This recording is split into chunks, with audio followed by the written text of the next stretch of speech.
যখন কোনো বাড়িতে মাছ মাংস কিছুই থাকে না, তো একটু ডিম ভাজা খেতে, গরম গরম ডিম ভাজা খেতে খুব ভালো লাগে ভাতের সঙ্গে। এই যে লঙ্কা কুচি, ধনে পাতা কুচি সব কিছু দিয়ে ডিমটা সুন্দর করে ভেজে নেব। পেঁয়াজ কুচি, টমেটো কুচি,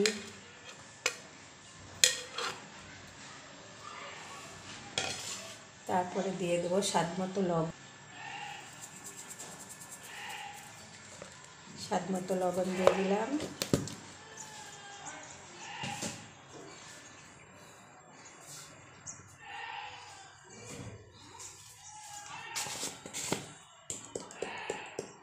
একটু জিরে গুঁড়ো দিয়ে দিলাম,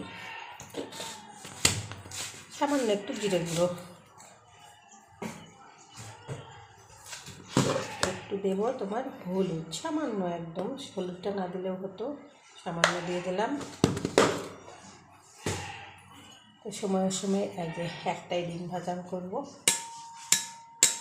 বাবা ডিম এত শক্ত কেন ভাঙছে না? 3-4টে বাড়ি দেওয়ার পরে ভাঙলো, ডিমের এত শক্তি।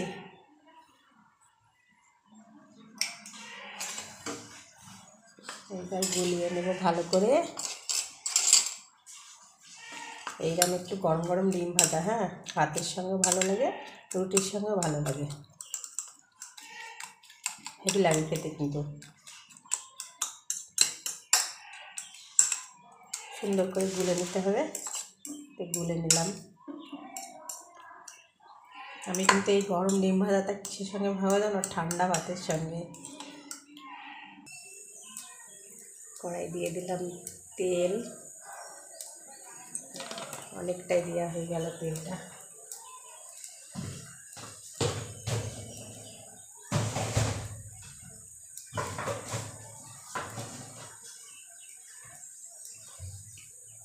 এইবার দিয়ে দেবো ডিমটা। তো কালকে আমাদের নেমন্তন্ন ছিল, আমার মনে ছিল না, কিন্তু আমার রান্নাটা হয়ে গেছিলো, ওই জন্যে তোমার ভাত তরকারি সব ছিল। আর এই শীতের সময় জানো অনেক নষ্ট হয় না জিনিস, আর এত খাবার নষ্ট করা ভালো না। আর আমাদের যেহেতু আমরা মধ্যবিত্ত, অত আমরা ফেলতে খুব মায়া লাগে খাবার টাবার, বুঝেছ? তো ওই জন্য আমি আজকে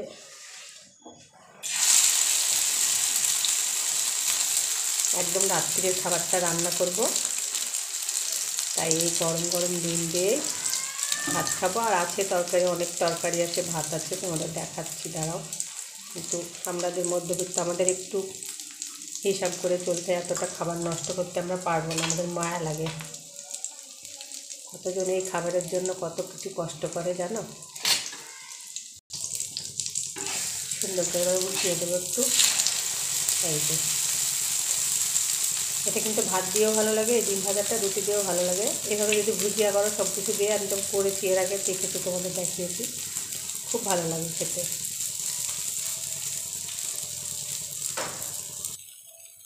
এই যে ডিম ভাজাটা হয়ে গেল, এইবার আমি নামিয়ে নেব ডিম ভাজাটা।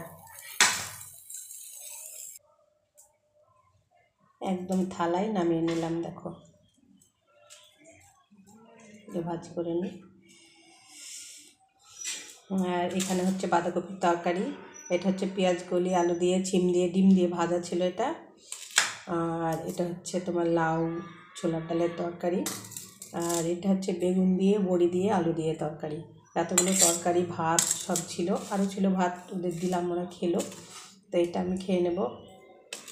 তো আমাদের কী বলবো, কালকে মানে নিমন্ত্রণ ছিল, ভুলে গিয়েছিলাম, কিন্তু রান্নাটা হয়ে গেছিলো, কিন্তু সেখানেও না গেলে হতো না, রাগ করতো। ওই জন্য আজকে আমাদের এই অবস্থা। তো সব চলো এবার খাওয়া দাওয়া করে নিই। তোমরাও সব দুপুরের খাওয়া দাওয়া করে নাও, আমি কিন্তু এই ভাতটা খাচ্ছি দুপুরে, বুঝেছো? তো আল্লাহ হাফেজ, সবাই ভালো থেকো, সুস্থ থেকো।